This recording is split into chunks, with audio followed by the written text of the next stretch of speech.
Hello and welcome to this astrological forecast for the sign of Libra for the year of 2025. I strongly recommend watching the video for your rising sign for the greatest accuracy, but you may also use these videos for your sun and or moon signs if you so desire. The first item I will call your attention to for 2025 is the fact that Pluto is now in Aquarius in your 5th house to stay for almost another 2 decades, deeply transforming your creative self-expression, fun, love, and leisurely activities. Pluto has been back and forth between Capricorn and Aquarius since March of 2023, but that transition period is now over, and 2025 is the first full year of Pluto in Aquarius. Other 5th house topics include children, risk-taking, sex and sexuality, games, sports, and artistic pursuits. And so Pluto in Aquarius will potentially unearth what is hidden in any or all of these areas for you as well in the years to come. What happens when you have a dark planet like Pluto transiting a house so often associated with lighthearted, pleasurable activities? Pluto is synonymous with intensity, so expect to take any number of these 5th house topics to their extremes throughout this transit. Remember, however, that this is a long, drawn-out process lasting almost another 20 years. In general, Pluto in Aquarius will transform everyone's relationship with technology, the collective, and the future. For you, Libra, Pluto's time in Aquarius will also have a lasting impact on your money, values, or resources. On February 23rd, Mars stations direct in Cancer in your 10th house of career. This is part of an ongoing story that first began in September or October of 2024 and does not conclude until May or June of 2025, involving increased effort and energy output in your career or reputation, as well as your friends, groups, or allies, and how these areas are connected. You may also find yourself feeling extra motivated to work towards your hopes or wishes at this time. So remember that while Mars direct station on February 23rd is significant, it is still only a turning point in a larger story.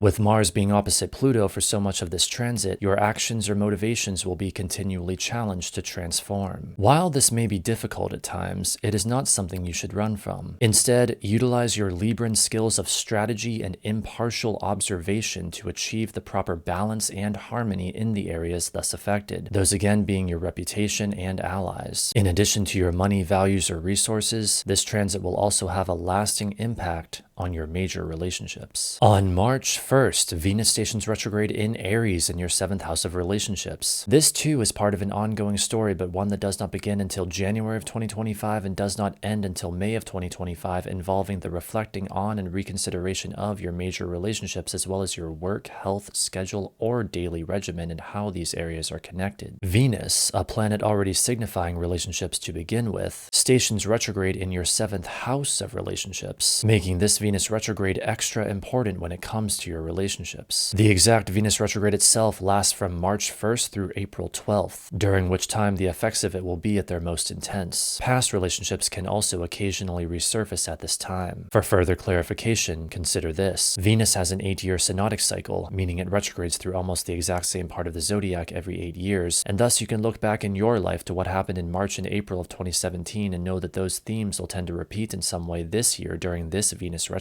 With Venus being your ruling planet, Venus retrogrades are always going to be important turning points for you in your life, and this one is definitely no exception. Venus retrogrades occur every year and a half, and they often function as significant stress tests on existing relationships. It is a time of reevaluating who you are as well as who or what you truly want. In addition to being a process of great transformation, this Venus retrograde will have a lasting impact on you personally as well as your shared resources. The March Madness continues when on March 14th a lunar eclipse takes place in Virgo in your 12th house of loss, indicating fateful developments having to do with your experience of loss, isolation, or the transcendence of suffering. In fact, all of March is our first eclipse season this year, a time when great and powerful changes beyond our control take place. With the lunar nodes recently having shifted into the Virgo-Pisces axis and thus your 6th and 12th house axis, you are also now experiencing fateful changes in your work, health, schedule, or daily regimen. These themes will continue to be activated by eclipses for about the next year and a half. The previous eclipse theme involving your major relationships also finishes up for you in March, with the following solar eclipse taking place in Aries in your 7th house on March 29th. It is worth noting that while other simultaneous astrological developments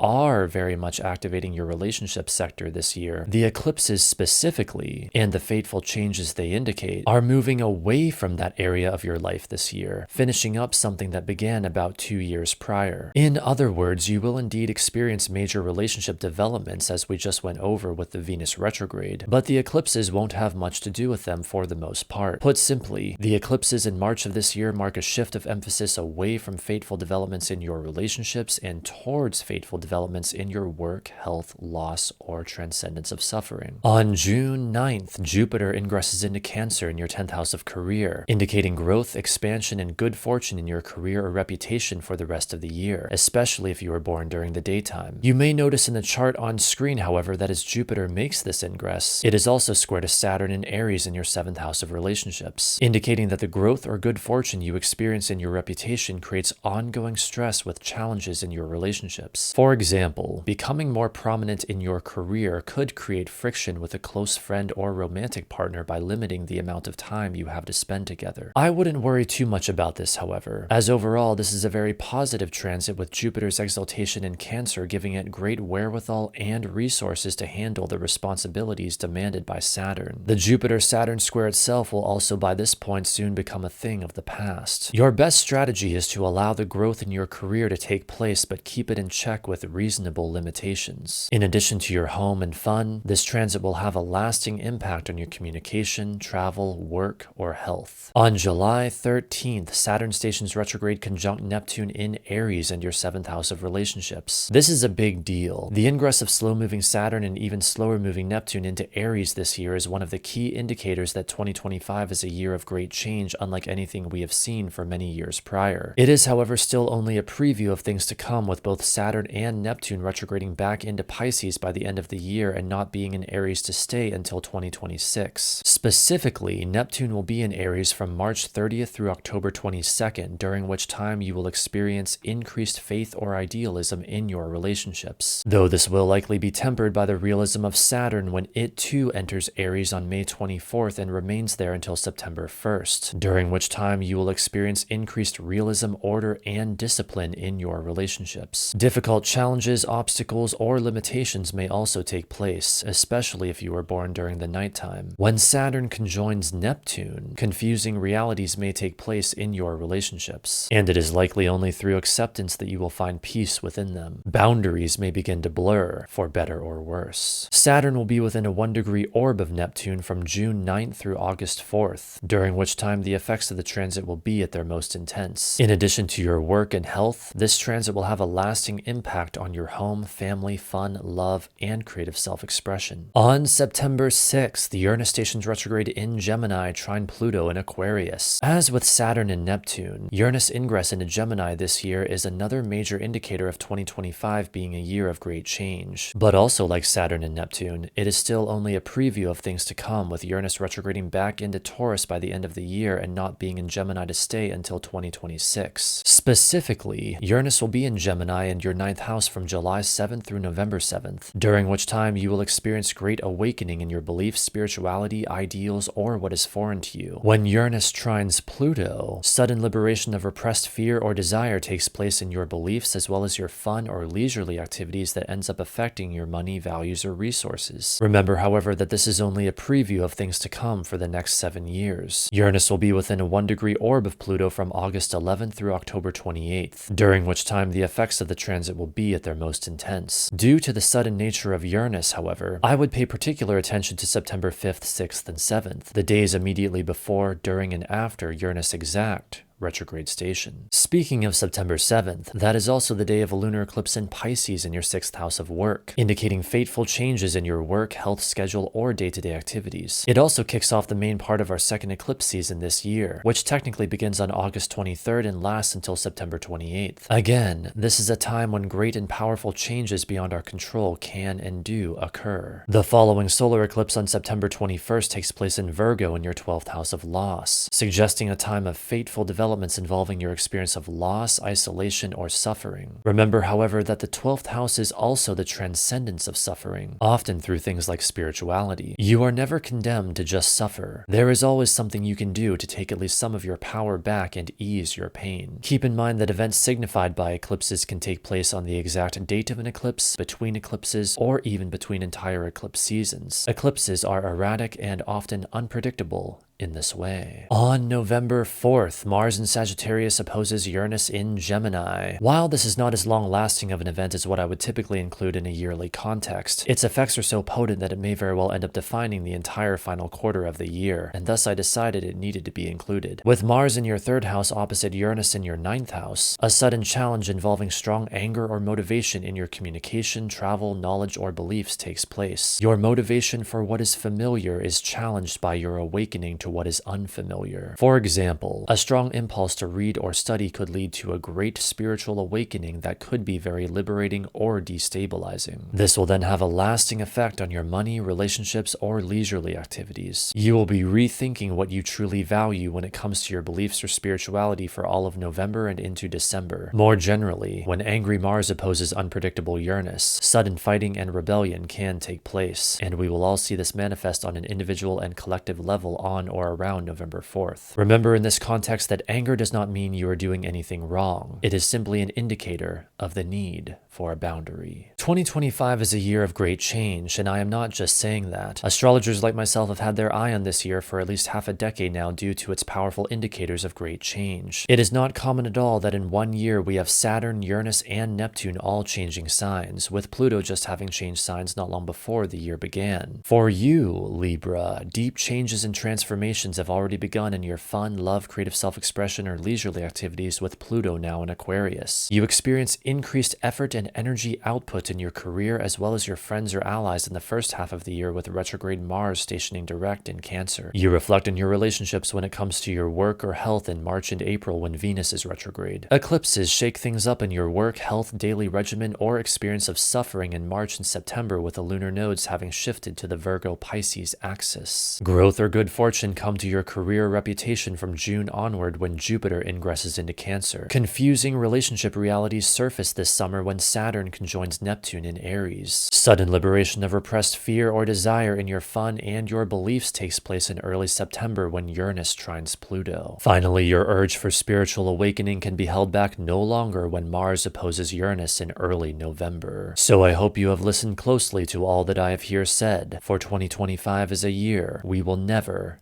ever forget.